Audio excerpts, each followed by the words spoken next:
بسم اللہ الرحمن الرحیم۔ ایک چھوٹی سی کہانی ہے جو آپ کے ساتھ شیئر کرنا چاہوں گی یوم عرفہ کے حوالے سے۔ زندگی بعض اوقات انسان کو ایسے موڑ پہ لا کے کھڑا کرتی ہے نا کہ جہاں امیدیں بظاہر ختم اور ایسے لگتا ہے سارے کے سارے راستے بند ہو گئے ہیں، اور یہ احساس جو آپ کو احساس ہو رہا ہوتا ہے کہ سارے راستے بند ہو گئے ہیں، لیکن انہی لمحوں میں جب دل ٹوٹ چکا ہوتا ہے، ہاتھ صرف آسمان کی طرف اٹھتے ہیں، وہاں سے رحمت الہی کے دروازے کھلتے ہیں جسے کوئی بند نہیں کر سکتا۔ یہ واقعہ صرف ایک کاروباری نقصان یا مالی بحران کی کہانی نہیں ہے، بلکہ اس یقین کی زندگی کی مثال ہے کہ آزمائش کے اندھیرے بھی کبھی اللہ سبحانہ وتعالیٰ اس میں شمع نکالتے ہیں۔ آزمائش کے اندھیرے میں بھی دعا کی روشنی انسان کی تقدیر بدل سکتی ہے۔ یوم عرفہ کی برکت، صبر کی طاقت اور اللہ پر توکل کی حقیقت اس واقعے کی ہر لمحے میں آپ کے سامنے آئے گی، ایسے جھلکے گی کہ آپ کو محسوس ہوگا۔ یہ کہانی ہمیں یہ سمجھاتی ہے کہ جب دنیا کے دروازے بند ہو جاتے ہیں نا تو آسمان کا دروازہ کھلا رہتا ہے، اور جو دل سچے یقین کے ساتھ جھک جائے اس کے لیے ناممکن کچھ بھی نہیں رہتا۔ یہ کہانی فرضی کہانی نہیں ہے، یہ ایک ایسی کہانی ہے جو کسی کے ساتھ بیتی ہے، آپ بیتی کہانی ہے، حقیقت پہ مبنی ہے۔ یہ آج میرے اور آپ کے ساتھ کسی کے ساتھ بھی ہو سکتا ہے۔ اس سے میں نے سبق لینا ہے، اور جو بہت ہی قیمتی دن آ رہے ہیں ان دنوں کی اہمیت کو، دعاؤں کو، ان قیمتی دنوں کو میں نے ضائع نہیں کرنا۔ میں نے دعاؤں کو پڑھنا نہیں ہے، میں نے مانگنا ہے، اور ایسے مانگیں پوری یقین اور توکل کے ساتھ جیسے بچہ اپنی ماں کے آگے ضد کرتا ہے اور اپنی بات منوا کے رہتا ہے۔ یوم عرفہ کے دن زندگی بدل دینے والا سبق، یہ ایک ایسا سبق ہے جو کہ آپ کی زندگیوں کو بدل دے گا اگر آپ کو یوم عرفہ کے دن دعائیں مانگنے کی اہمیت کا اندازہ ہو جائے گا تو۔ ایک چھوٹی سی سبق آموز کہانی ہے جو میں آپ کے ساتھ شیئر کرنا چاہتی ہوں، اور امید رکھتی ہوں کہ شاید یہ دل میں اتر جائے بات میری۔ ایک بھائی کہتے ہیں کہ 1 سال پہلے میری سپر مارکیٹ میں شارٹ سرکٹ کی وجہ سے آگ لگ گئی، جس نے میری ساری دکان کو 3/4 سے زیادہ مال کو جلا کر راکھ کر دیا۔ یہ واقعہ یوم عرفہ سے صرف 2 دن پہلے پیش آیا۔ آپ تصور کر سکتے ہیں کہ میری حالت کیا تھی۔ عید الاضحیٰ قریب تھی، مگر میری دکان، میرا سامان، میرا کاروبار سب تباہ ہو چکا تھا۔ نہ کوئی عیدی، نہ کوئی خوشی، نہ کوئی مسرت، صرف غم، پریشانی اور قرض کا بوجھ۔ اس وقت میری شادی کو صرف 2 ماہ ہوئے تھے۔ جلا ہوا مال تقریباً $15,000 کے برابر تھا۔ میں سوچنے لگا اب میں کیا کروں گا، کیسے اس نقصان کی تلافی کروں گا؟ کیا اپنی نئی نویلی دلہن سے کہوں کہ اپنا سونا بیچ دے، یا کسی سے قرض لوں؟ لیکن کس سے؟ یہ ایسے کوشچن میرے دماغ میں اٹھ رہے تھے، میرے اندر الجھن پیدا کر رہے تھے۔ آخر کار میں نے سوچا کہ دوستوں سے قرض لینا بہتر ہے، مگر جب بھی کسی دوست سے بات کی وہ یہی کہتا، یار عید قریب ہے، معاف کرنا، میں نہیں کر سکوں گا۔ آپ سمجھ سکتے ہیں کہ وہ دن ایسی حالت میں گزرے، ذہنی دباؤ اور مایوسی کے ساتھ بمشکل $800 جمع کر پایا، جو میری نقصان کے مقابلے میں ایک قطرہ بھی نہیں تھی۔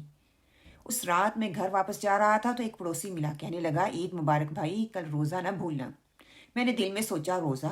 اس حال میں مجھے اکیلا چھوڑ دو۔ میری بیوی نے میرا دل ہلکا کرنے کے لیے کہا کہ تھوڑی دیر چہل قدمی کرتے ہیں۔ ہم باہر نکل گئے، مگر میرا دل غم سے بوجھل تھا، میں کسی چیز سے لطف اندوز نہیں ہو رہا تھا۔ جب گھر واپس آیا تو وہ بولی، چلو سحری کی تیاری کرتے ہیں، فجر کا وقت قریب ہے۔ میں نے تلخی سے جواب دیا، سحری؟ کیسی سحری؟ مجھے تو یاد ہی نہیں رہا کہ کل یوم عرفہ ہے۔ تم اور میں جیسے 2 مختلف دنیاؤں میں جی رہے ہیں، کیا سحری، کیا عرفہ، کیا تمہیں ہماری حالت نظر نہیں آ رہی؟ میں نے غصے کی حالت میں بیوی کو جھڑکتے ہوئے کہا۔ اس نے نرمی سے کہا، اللہ نے ہمارے لیے یہ فیصلہ کیا ہے تو ہمیں کبھی تنہا نہیں وہ چھوڑے گا، لیکن روزہ ضرور رکھو۔ اس کے اصرار کرنے پر میں نے نیت کر کے روزہ رکھ لیا۔ افطار کے وقت وہ بولی، اللہ سے دعا مانگو۔ میں نے کہا، کس چیز کی دعا مانگوں؟ کہنے لگی، جو دل میں چاہے مانگو، جو دل میں چل رہا ہے وہ زبان پہ لے آؤ اور اس رب کے آگے رکھ دو۔ میں نے طنزیہ انداز میں اس سے کہا، کیا مانگوں؟ یہ آسمان سے $15,000 آ جائیں؟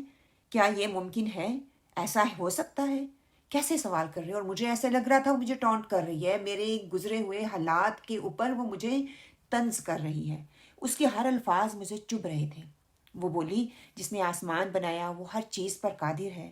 وہ چپ چاپ نماز پڑھنے لگی اور دعاؤں میں مشغول ہو گئی۔ میں نے بھی دعا مانگی، مگر دل میں صرف وہی $15,000 گھوم رہے تھے۔ میں چاہتا تھا کہ سب کچھ واپس مل جائے، ویسا ہی ہو جائے جیسا کل تھا۔ مغرب کے 1 گھنٹے بعد میرے ایک دوست کا فون آیا، کافی شاپ آؤ، میں تم سے ضروری بات کرنا چاہتا ہوں۔ میں گیا تو اس نے کہا، میرے ایک جاننے والے نے پیسے جمع کیے ہوئے ہیں اور وہ کسی کاروبار میں سرمایہ کاری کرنا چاہتا ہے۔ تم سے بہتر کوئی نہیں مجھے لگا کہ میں آپ سے بات کروں، شاید آپ بہتر انسان ہو جو اس کی مدد کر سکو۔ ہم نے اس شخص کو بلایا، وہ آیا اور کہا، میرے پاس $30,000 ہیں اور میں کاروبار میں لگانا چاہتا ہوں۔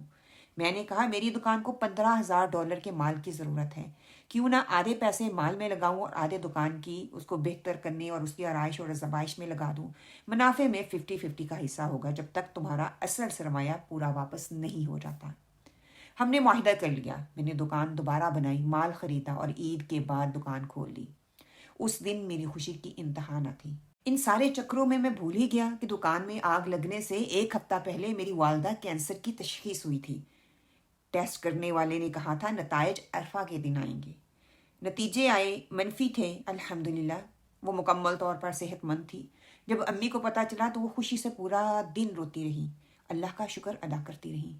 دکان دوبارہ کھل گئی، امی شفا یاب ہو گئی اور میری بیوی نے فون کر کے بتایا کہ اس کے حمل کا جو ٹیسٹ ہے وہ پازیٹیو آیا ہے، وہ حاملہ ہے۔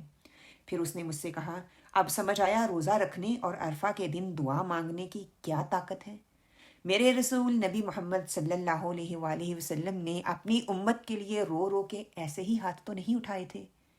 یقین کامل ہونا چاہیے۔ سبحان اللہ، کچھ دن پہلے لگ رہا تھا کہ پوری دنیا ختم ہو چکی ہے، آگے اور پیچھے کوئی پرسان حال نہیں ہے، اور آج صرف ایک مخلص دعا سے سب کچھ پلٹ گیا۔ اس دن میں نے اللہ کے سامنے عاجزی کا وہ سبق سیکھا جو کبھی نہیں بھولوں گا۔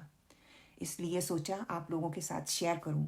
اللہ ہمارے ساتھ ہے، کبھی وہ ہمیں آزماتا ہے تاکہ اس کی طرف رجوع کر سکیں، توبہ کر سکیں، اس کی قربت کو محسوس کر سکیں، اس کے توکل پر اور توکل کر کے بھروسہ اور زیادہ کر سکیں۔ عید کے بعد کاروبار اچھا چلنے لگا اور جلد ہی $30,000 واپس ہو گئے۔ میں وہ پیسے واپس دینے گیا، مگر تب کہانی میں ایک نیا موڑ آ گیا۔ اس شخص نے کہا، سچ ہے کہ یہ پیسے میرے نہیں تھے، کسی شخص نے جس کی بیوی کینسر سے صحتیاب ہوئی تھی، اس کی رضا کے لیے یہ تمہیں دلوائے۔ وہ تمہاری مدد کرنا چاہتا تھا۔ اللہ اکبر! اللہ سبحانہ تعالیٰ کیسے گمنام راہوں سے انسان کے لیے اسباب پیدا کرتے ہیں۔ یہ پیسے تمہارے ہیں، کوئی واپس نہیں مانگے گا۔ اللہ کی قسم، میں گھر آ کر کمرے میں بند ہو گیا اور 1 گھنٹہ بچوں کی طرح رو رو کے چیخ چیخ کے اپنے رب کو پکارتا رہا، اللہ کی رحمت اور عنایت پر جو میں نے محسوس کی اس دن۔ اللہ کی رحمت اور عنایت ایسی کہ الفاظ ہی نہیں مل رہے تھے۔ ابھی بھی جب کبھی میں یہ واقعہ سوچتا ہوں، اپنے دل میں لاتا ہوں، آنکھوں سے صرف آنسو ہی جاری ہوتے ہیں، خون کی آنسو نکلتے ہیں کہ میں نے رب سے دوری میں وقت گزارا تھا، جبکہ وہ مجھے اپنے پاس رکھنا چاہتا تھا، اپنے پاس کرنا چاہتا تھا، اپنے پاس لانے کے لیے اتنا بڑا جھٹکا مجھے دیا۔ اس جھٹکے کے ذریعے وہ مجھے اپنے پاس لے کے آیا، اپنی قربت کا احساس دلایا۔ جب کبھی بہت مل جاتا ہے نا، تو جب چھن جائے تو اس کا مطلب ہے وہ آپ کو اپنے قریب کرنا چاہتا ہے۔ اس وقت اللہ کی نافرمانی نہ کی جائے، ناشکری نہ کی جائے۔ اس حالت کو بھی اللہ کا شکر ادا سمجھتے ہوئے، اس کی قربت کو محسوس کرتے ہوئے، اس کے ساتھ تعلق کو مضبوط کرنے کی کوشش کرنا شروع کر دیں۔ اس تجربے نے مجھے یوم عرفہ، روزہ، دعا، اللہ پر اعتماد کا ایسا سبق سکھایا کہ یہ میری زندگی کا نقطۂ آغاز بن گیا۔ میں نے توبہ کی اور دین سے جڑ گیا۔